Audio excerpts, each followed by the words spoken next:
Thank you very much. I want to thank my longtime friend, Reverend Bernice King, for inviting me here, and thank you, Andy Young, for a lifetime of service and for a wonderful friendship. I saw Andy earlier today, and I said, Andy, I just watched Selma. Were you ever that thin?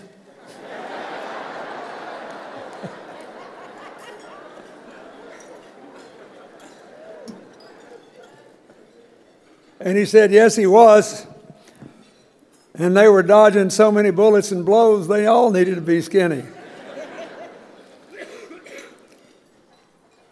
Dr. Ferris, congratulations on your award. I want to thank Bernard Tyson and Kaiser Permanente for the wonderful work they do and congratulate them, and the Angel Award winners, Aidan Hornaday and Harris Rosen. I am glad to be in your presence. Thank you, Mayor Reed, for what you said and for your leadership. Thank you, HUD Secretary Julian Castro, my longtime friend, and Hillary's longtime friend, and I think David Thatcher, my former Surgeon General, is here. Thank you. I want to thank all the sponsors, but I especially want to thank Coca-Cola because we do so much work around the world together. And we just celebrated the 5th anniversary of the Haiti earthquake. And I remember when literally hundreds of thousands of people were at risk of poisoning because they had no access to clean water. Coca-Cola had a factory in the Dominican Republic next door, and they completely shut it down and began to produce nothing but bottled water to keep people alive. I will never forget that. So thank you, Lisa, for that.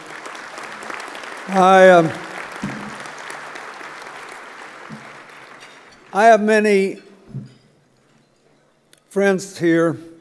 My former Transportation Secretary, Rodney Slater, Veronica Biggins, who served with great distinction in my administration. I want to thank all of you. But I do want to say to Andy Young, I love you with all my heart, but it's just not true that I'm the most popular person on the planet. The Pope is. Look, after the Pope is, first of all, he is one cool dude. And secondly, we were having a pretty good run at it until 2 weeks ago, and he played a card I can't trump. He's told the children of the world that pets have souls and will meet them in heaven, and I was toast after that.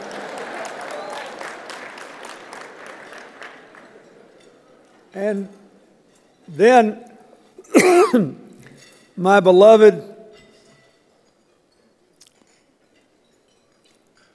lab, Seamus, whom I named for the great Irish poet Seamus Heaney, died 13 days short of his 13th birthday, and the Pope got my vote too. We're all laughing about this, but I wanted to make a more serious point. Long toward the end of my presidency, I made a farewell tour, thanking the people of my native state in Arkansas for their support, thanking the people of Chicago for their victory on the primary on St. Patrick's Day, which helped to ensure my nomination. I did a bunch of those stops. And I remember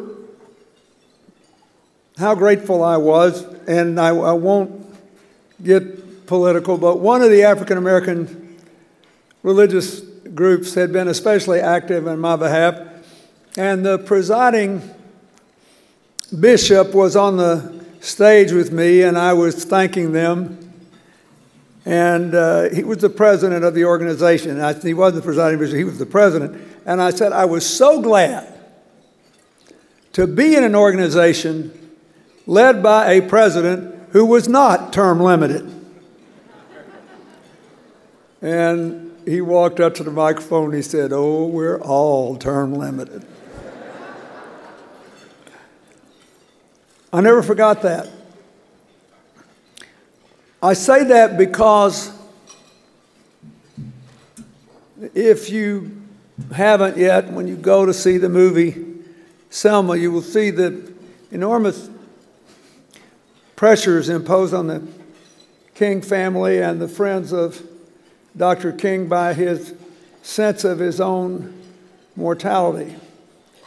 It is a terrible thing to live with it as a looming threat, but a wonderful thing to be able to walk through life not afraid of its inevitable end. The difference is whether you live in a form of hell on earth or in a beloved community.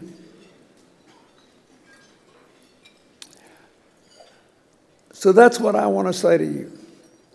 Stuff you saw up there, I don't deserve any credit for that. After the life I've had, what kind of person would I be if I didn't try to give other people who grew up in limited circumstances the same life chances I did? There are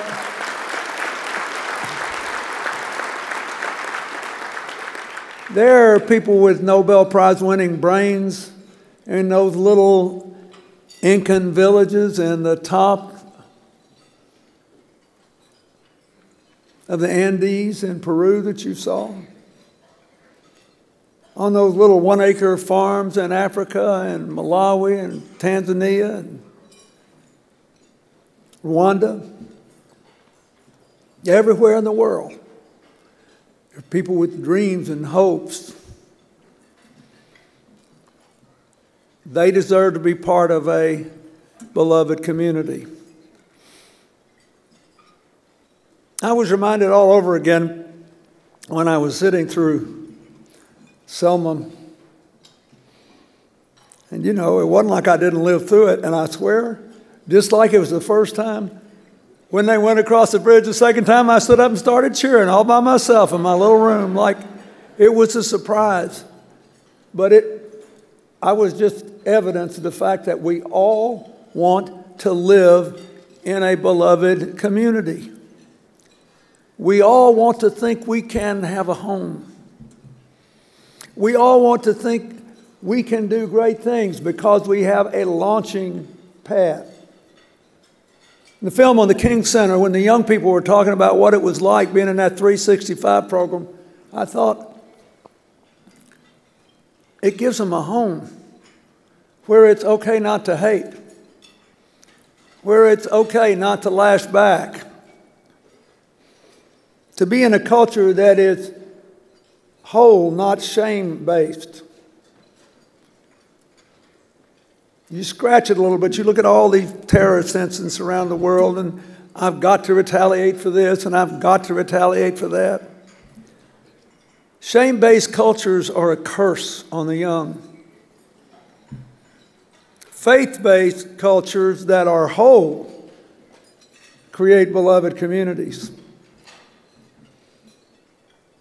where you don't have to even think before the process of forgiveness and reconciliation begins. That's why the King Center is important today.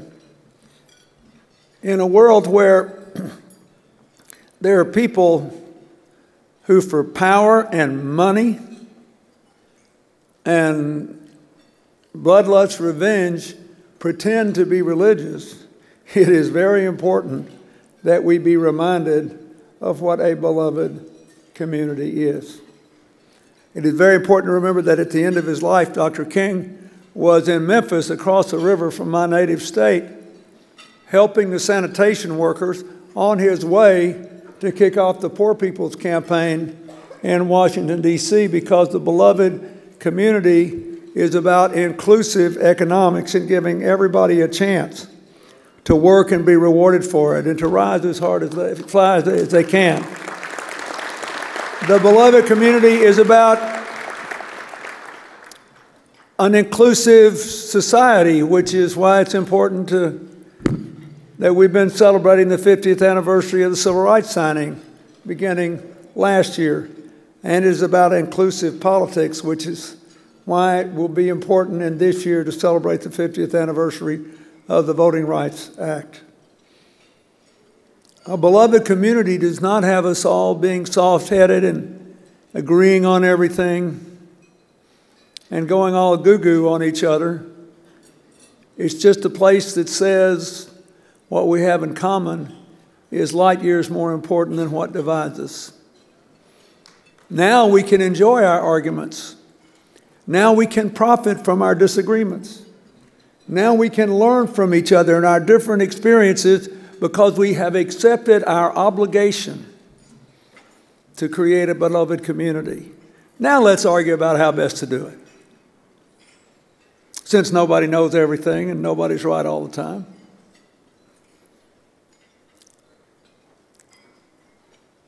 If you look at all the places in the world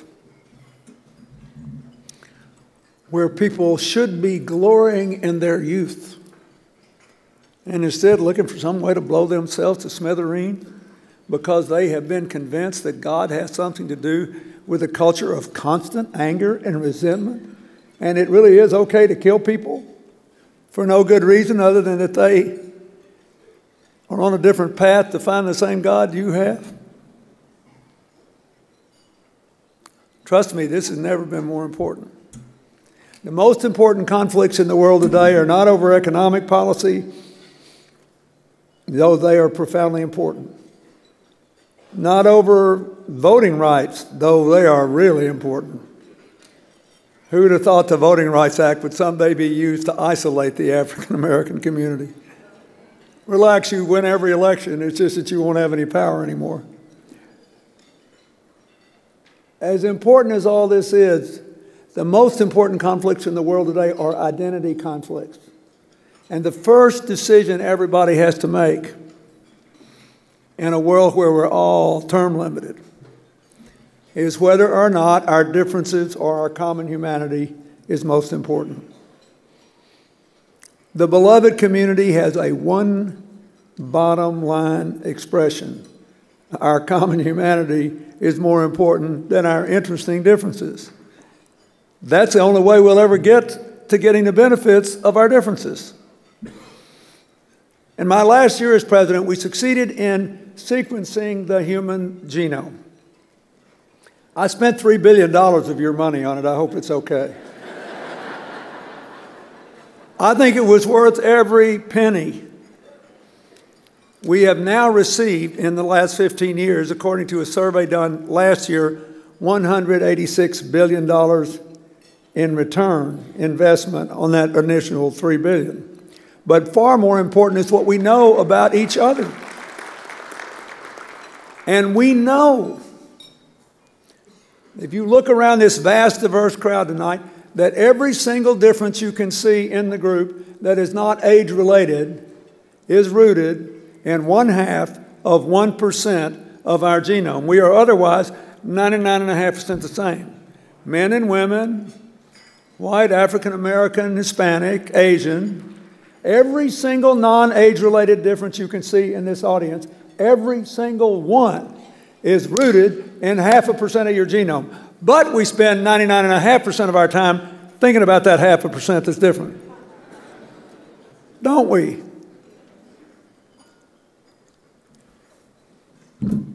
If I had a jump like Michael Jordan, I'd gone into a different line of work. If I could have just played my saxophone as well as Coltrane, I would have stayed in that line of work. If this, if that, we all do it. It's not just politics. But it is a fool's errand not to spend more of our life's time focusing on those things we have in common. That is the only way to create a beloved community and to turn our differences into advantages that we can build on and learn from. And that is what this is about. So, thank you for the award. Thank you for what all of you do. Thank you to the King Center. Keep talking to those young people. The young need to believe. And they need to believe somebody's got their back and wants them to be able to live up to their God-given capacities. We must stop raising them in shame and raise them in pride. Stop raising them in hatred, raise them in love. Give them something to look forward to.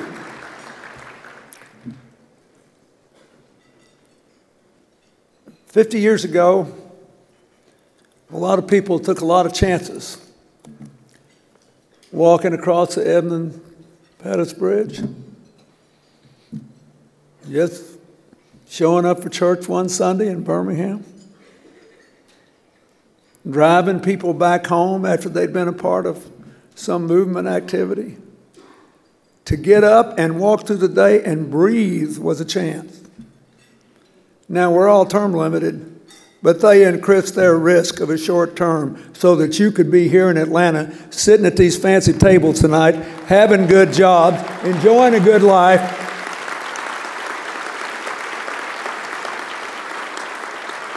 The least we can do is to give our young people a down payment on the real beloved community. Inclusive politics, inclusive society, inclusive economics, where our common humanity dwarfs our interesting differences. God bless you, and thank you all.